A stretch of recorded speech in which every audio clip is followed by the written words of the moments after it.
Oke, selamat pagi.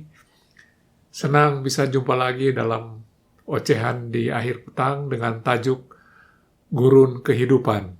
Nah, saudara-saudara, pengembaraan di padang gurun itu menakutkan ya, penuh bahaya. Panas, tidak ada air, tidak bisa berteduh. Belum lagi ada namanya badai gurun yang mengerikan. Jumpa orang lain pun biasanya musuh ya kalau di padang gurun ya. Pemandangan alam itu saja. Kalau ada yang indah biasanya cuma fata morgana. Nah, itu yang dialami nenek moyang bangsa Israel. Keluar dari Mesir menuju tanah perjanjian. Jadi pengembaraan bangsa Israel itu satu perlambang ya. Orang yang berjuang untuk hidup yang lebih baik. Memang indah ya istilahnya, tapi kesulitan di perjalanan itu sangat nyata dan sangat berat. Sebenarnya ada dua kelompok bangsa Israel itu yang di padang gurun ya. Kelompok pertama itu mereka yang lahir di Mesir. Yang kelompok kedua mereka yang lahir di gurun. Kelompok yang pertama ini marah-marah ya dan ingin kembali ke Mesir untuk mati sebagai budak. Ya, memang sebelum kita menghakimi mereka itu, kita ingat ya, Mesir Kanaan itu barangkali cuma jarak Bandung ke Jogja atau Bandung ke Malang. Jadi kalau sudah puluhan tahun tidak tiba-tiba, tidak sampai, malah kehidupan itu kesulitan kehidupan itu menerpa tanpa henti-hentinya, saya yakin kita juga bisa seperti mereka ya. Jadi kelompok yang pertama ini, kelompok yang kelahiran Mesir ini, menjalani kesulitan kehidupan itu dengan kepahitan, ketakutan, amarah, dan protes kepada Tuhan. Mata mereka itu tertuju dari apa yang masa lalu, kesulitan yang dialami masa kini, dan tentu saja ancaman yang dia pikir akan datang di masa depan. Itu kelompok yang pertama. Kelompok yang kedua itu kebetulan tidak tahu Mesir itu apa.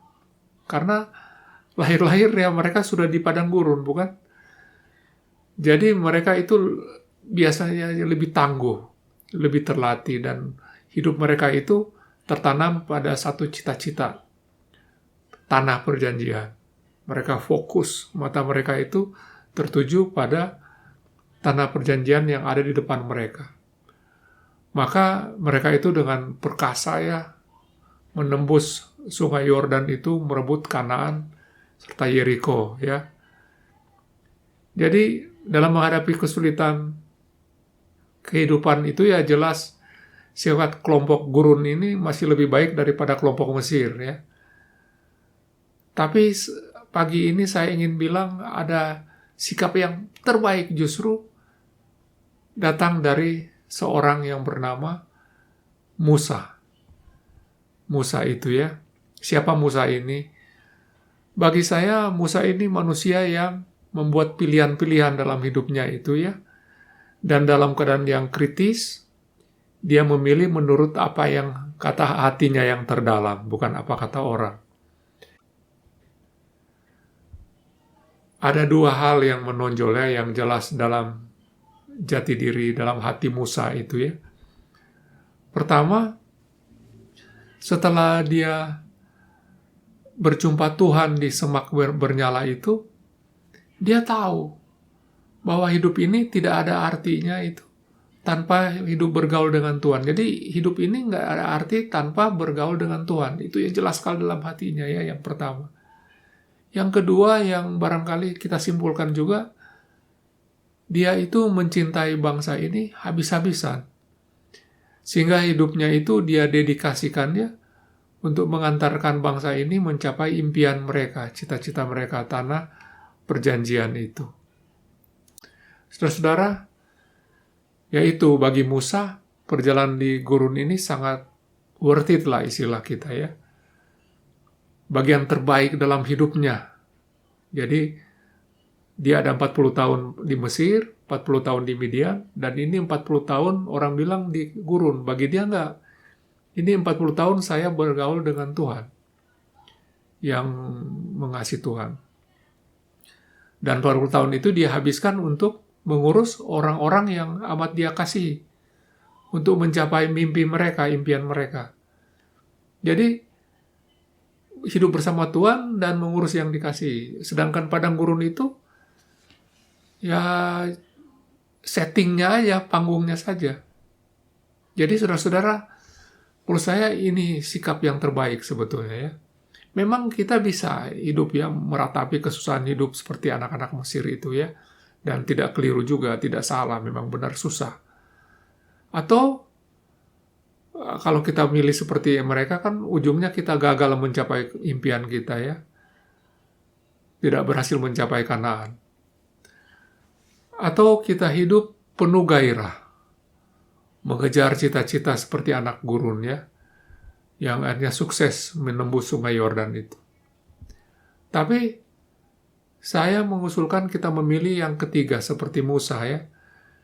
Yang menghabiskan hidupnya itu untuk memperjuangkan bukan diri sendiri, tapi cita-cita orang-orang yang dia kasihi. Sambil tahu ya, bahwa sebetulnya mau impian gagal ke, impian berhasil ke, hidup bersama Tuhan itulah yang paling berharga. Itu yang pilihan yang terbaik ya. Saudara-saudara, Tuhan sepertinya tahu ya isi hati Musa itu. Dan akhirnya mengabulkan permohonannya. Apa itu? Untuk mati bersama mereka-mereka yang tidak berhasil menembus sungai Yordan itu. Mati bersama mereka yang gagal.